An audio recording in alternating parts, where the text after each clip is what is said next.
जय हिंद दोस्तों, कैसे हो आप सब। आज हम तमिलनाडु राज्य के रामनाथपुरम जिले के अंतर्गत रामेश्वरम की बात करेंगे। दोस्तों, रामेश्वरम 4 धामों में से एक धाम भी है और 12 ज्योतिर्लिंग में से एक ज्योतिर्लिंग भी है। तो दोस्तों, आज की वीडियो में हम जानेंगे रामेश्वरम कैसे पहुंचना है, रामेश्वरम में रुकने की क्या सुविधा है, रामेश्वरम में खाने पीने की क्या सुविधा है, यहाँ पर फ्री में भोजन कहाँ मिलेगा, रामेश्वरम आने के लिए सबसे अच्छा समय कौन सा रहेगा, रामेश्वरम आने के लिए कितने दिन का प्लान बनाना चाहिए और साथ में यह भी जानेंगे रामेश्वरम यात्रा में कुल खर्चा कितना आ जाएगा। तो दोस्तों, बने रहिए हमारे वीडियो के साथ, सभी को एक एक करके विस्तार पूर्वक समझते हैं। सबसे पहले बात करते हैं रामेश्वरम कैसे पहुँचे। दोस्तों, रामेश्वरम पहुँचने के लिए 3 ऑप्शन हैं। पहले ऑप्शन की यदि मैं बात करूँ तो वो है ट्रेन के माध्यम से। दोस्तों, यदि आप ट्रेन से आना चाहते हैं तो रामेश्वरम में ही रेलवे स्टेशन है। यदि आपके शहर से रामेश्वरम के लिए डायरेक्ट ट्रेन आती है तो अच्छी बात है, नहीं तो आप मदुरई जंक्शन आ सकते हैं। दोस्तों, मदुरई से रामेश्वरम की दूरी 170 किलोमीटर की पड़ती है। यह 170 किलोमीटर की दूरी आप बस के द्वारा भी तय कर सकते हैं या आप ट्रेन बदल कर भी मदुरई से रामेश्वरम आ सकते हैं। दोस्तों, यदि आपके शहर से मदुरई के लिए भी डायरेक्ट ट्रेन नहीं मिलती है तो आप चेन्नई एगमोर जाइए। चेन्नई एगमोर से रामेश्वरम के लिए आपको बहुत सारी ट्रेनें मिल जाएंगी। चलिए दोस्तों, दूसरे ऑप्शन की बात करते हैं, वह है रोड के माध्यम से। दोस्तों, यदि आप पर्सनल गाड़ी से आना चाहते हैं तो आप रोड के माध्यम से आ सकते हैं। बाया मदुरई होते हुए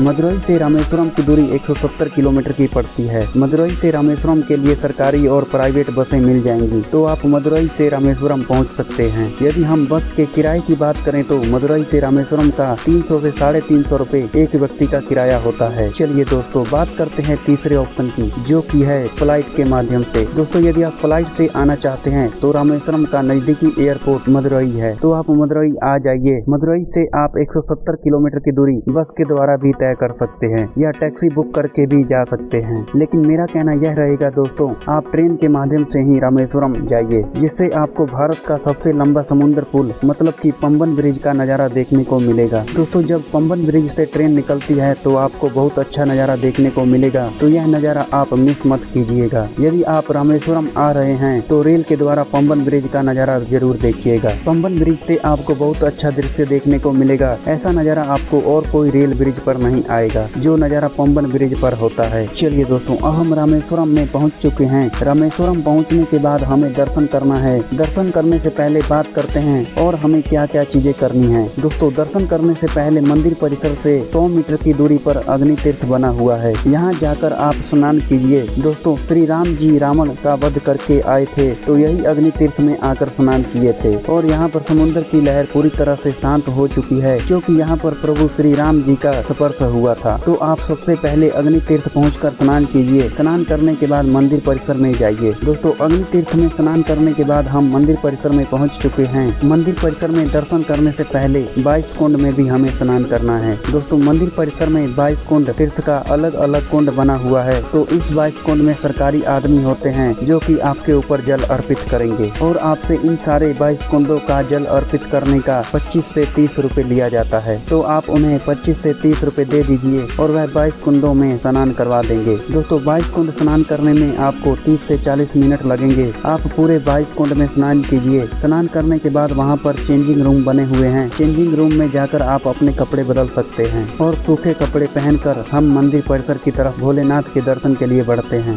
दोस्तों, मंदिर परिसर में 2 शिवलिंग है। पहला शिवलिंग वह है जो हनुमान जी कैलाश पर्वत से लाए थे। दूसरा शिवलिंग वो है जो सीता माता द्वारा रेत से शिवलिंग बनाई गई थी। लेकिन पहले आपको हनुमान जी द्वारा लाई गई शिवलिंग का दर्शन करना है, उसके बाद सीता माता द्वारा रेत से बनाई हुई शिवलिंग के दर्शन करने हैं। तो आप ओम नमः शिवाय का जाप करते रहिए, भोलेनाथ के दर्शन कीजिए, अपनी मनोकामना मांगिए और आगे बढ़िए। दोस्तों, जब आप मंदिर परिसर में गुजरेंगे तो आपको बहुत अच्छा नजारा देखने को मिलेगा। भारत का सबसे लार्जेस्ट कॉरिडोर रामेश्वरम मंदिर में है। यहाँ के गलियारे, यहाँ के कॉरिडोर आपको बहुत अच्छे लगेंगे और आपको नए पत्थर से बने हुए पिलर का एक नया दृश्य देखने को मिलेगा। दोस्तों, मंदिर परिसर में ही लगे हुए अनेक मंदिर हैं, जैसे कि अम्बिका माता का मंदिर है, पार्वती माता का मंदिर है, हनुमान जी का मंदिर है। इन सभी मंदिरों में भी जाकर आप दर्शन कर सकते हैं। चलिए दोस्तों, अब हम दर्शन कर चुके हैं, अब हम बात करते हैं यहाँ पर रुकने की क्या सुविधा है। दोस्तों, रामेश्वरम में रुकने के आपके पास 3 ऑप्शन हैं। पहला ऑप्शन यह है कि आप धर्मशाला ले सकते हैं। धर्मशाला रुकने के लिए सबसे सस्ता ऑप्शन है। दोस्तों, मंदिर परिसर के आसपास आपको बहुत सारे धर्मशाला देखने को मिल जाएंगे जो कि 250 से 300 रुपए एक दिन का किराया लेते हैं। दूसरा ऑप्शन है रामेश्वरम मंदिर ट्रस्ट की तरफ से वहाँ पर बहुत सारे रूम हैं, तो आप इस वेबसाइट पर जाकर 3 दिन पहले रूम की बुकिंग कर सकते हैं। यदि आपको ट्रस्ट का रूम चाहिए तो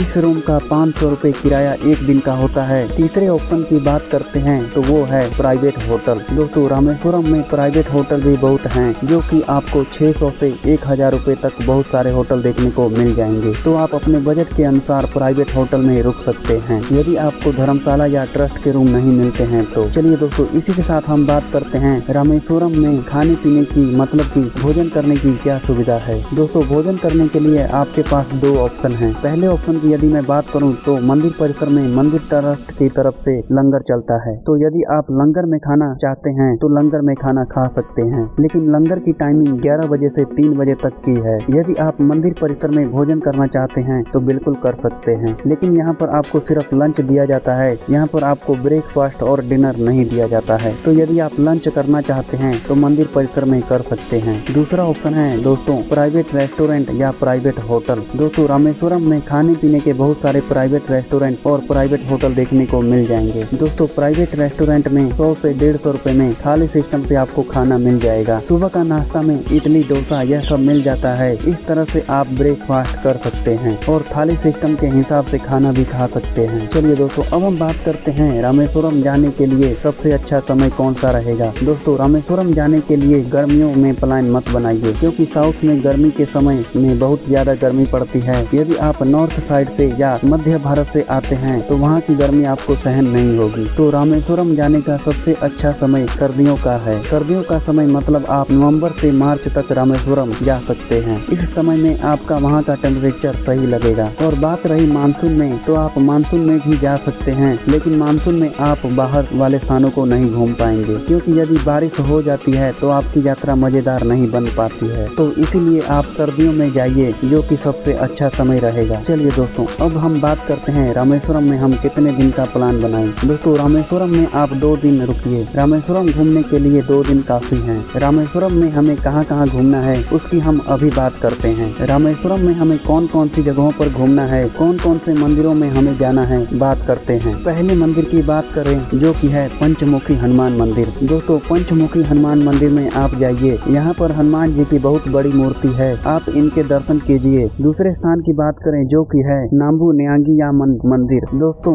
यह मंदिर पार्वती माता का मंदिर है। कहा जाता है जिन लोगों को संतान प्राप्ति की समस्या होती है वह लोग इस मंदिर में जरूर जाते हैं, जिससे उनको इस समस्या से छुटकारा मिल जाता है। तो आप इस मंदिर में जाकर पार्वती माता जी के दर्शन कर सकते हैं। तीसरे स्थान की बात करें, जो कि है साक्षी हनुमान मंदिर। दोस्तों मंदिर परिसर से साक्षी हनुमान जी का मंदिर 2 किलोमीटर की दूरी पर पड़ता है। तो आप साक्षी हनुमान मंदिर जाकर भी दर्शन कर सकते हैं और कुछ समय बिता सकते हैं। अगले स्थान की बात करें, जो कि है कलाम स्मारक। दोस्तों यहाँ पर APJ अब्दुल कलाम जी का स्मारक बनाया हुआ है। यह वह स्थान है जहाँ पर कलाम जी को दफनाया गया था। तो यहाँ पर आप जाकर कलाम जी को श्रद्धांजलि अर्पण कर सकते हैं। अगला स्थान है धनुषकोडी। दोस्तों धनुषकोडी में दूसरे दिन जाइए। पहले दिन जो मैंने आपको अभी बताया वहाँ जाइए और दूसरे दिन धनुषकोडी जाइए। दूसरे दिन आप शाम को या रात को अपने अपने शहरों के लिए रवानगी ले लीजिए। दोस्तों रामेश्वरम से धनुषकोडी 20 किलोमीटर की दूरी पर पड़ता है। दोस्तों धनुषकोडी वही जगह है जहाँ पर लंका जाने के लिए वानर सेना द्वारा पत्थरों से पुल बनाया गया था, लेकिन वह पुल अब नजर नहीं आएगा, क्योंकि कुछ वर्षों पहले समुद्री तूफानों के कारण धनुषकोडी पूरी तरह से खत्म हो चुका था। दोस्तों धनुषकोडी में पहले रेलवे स्टेशन भी हुआ करता था, जिससे रामेश्वरम से धनुषकोडी आने के लिए डायरेक्ट ट्रेन मिल जाती थी, लेकिन सुनामी तूफान आने के कारण वहाँ के रेलवे स्टेशन, वहाँ के पोस्ट ऑफिस, वहाँ के सरकारी ऑफिस, वहाँ के मंदिर सब कुछ खत्म हो चुके हैं। आज के समय में धनुषकोडी में बीच है, समुद्र है। आप धनुषकोडी में जाकर स्नान कीजिए। धनुषकोडी में स्नान करना पवित्र माना जाता है, तो आप धनुषकोडी में जाकर एक बार स्नान जरूर कीजिएगा। चलिए दोस्तों, अब बात करते हैं इन सभी जगहों को घूमने के लिए हमारा साधन क्या होगा। दोस्तों मंदिर परिसर में अग्नि तीर्थ से आपको बहुत सारे बस, ऑटो, टैक्सी मिल जाएंगे। यदि आप ऑटो बुक करके इन सभी जगहों को घूमना चाहते हैं तो ऑटो वाला 1200 से 1500 रुपए लेगा और इन सभी जगहों को, मंदिरों को घुमाकर वापस मंदिर परिसर में छोड़ देगा, मतलब कि अग्नि तीर्थ के पास आपको छोड़ देगा। चलिए अब बात करते हैं रामेश्वरम घूमने में हमारा कुल खर्चा कितना आ जाएगा। दोस्तों जो मैं आपको खर्चा बताने जा रहा हूँ, इसमें किसी भी प्रकार का आप जिस शहर से आ रहे हैं वहाँ से ट्रेन का किराया, फ्लाइट का किराया, बस का किराया को नहीं जोड़ रहा हूँ। यहाँ पर होटल के खर्चे, खाने पीने के खर्चे और जो भी आप ऑटो से घूमेंगे उसके खर्चे को जोड़ा जाए तो एक व्यक्ति का 1500 से 2000 रुपए में आराम से रामेश्वरम को घूम लेंगे। तो आप जितने भी मेंबर रामेश्वरम आ रहे हैं अपने हिसाब से आप अपना बजट बना सकते हैं। तो दोस्तों यह रही रामेश्वरम यात्रा की संपूर्ण जानकारी। इसके बाद भी यदि आपका किसी प्रकार का प्रश्न है तो आप कमेंट में पूछ सकते हैं। आपके हर प्रश्न का उत्तर हमारे तरफ से दिया जाएगा। हमारे चैनल को सब्सक्राइब जरूर कीजिए। आज की वीडियो में बस इतना ही। मिलते हैं एक नई वीडियो में नई यात्रा के साथ। जब तक के लिए शुक्रिया। जय हिंद।